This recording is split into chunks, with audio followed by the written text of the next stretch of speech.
Rasti i djeshëm në Haraqin i cili bëri bujë në opinion, ku policia ka shtënë me armë zjarri, pasi të njëjtët kanë tentuar ta ndalojnë një kamion i cili ishte ngarkuar me dru. Sot, nga Ministria e Punëve të Brendshme ka ndalë me sqarim rreth ngjarjes. Sipas MPB-s, policia gjatë ditës së djeshme ka shtënë me armë në formë paralajmëruese gjatë ndjekjes së një personi të dyshuar për kontrabandë me dru.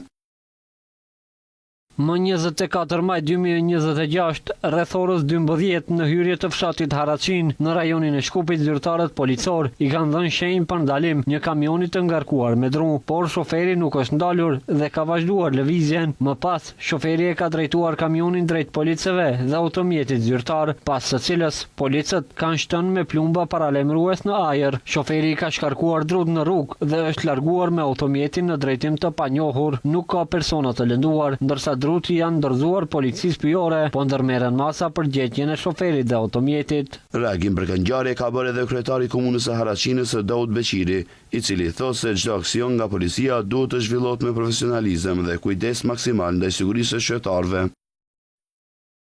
Me njëherë pas rastit të ndodhur në Haraqin, dola në vendin e ngjarjes për të parë nga afër situatën dhe për të biseduar me qytetarët. Fatmirësisht nuk pati të lënduar, por shqetësimi tek banorët ishte i madh pasi ngjarja ndodhi në një zonë të banuar me familje. Si kryetar komune janë për zbatimin e ligjit dhe ruajtjen e rendit, por çdo aksion duhet të zhvillohet me profesionalizëm dhe kujdes maksimal ndaj sigurisë së qytetarëve.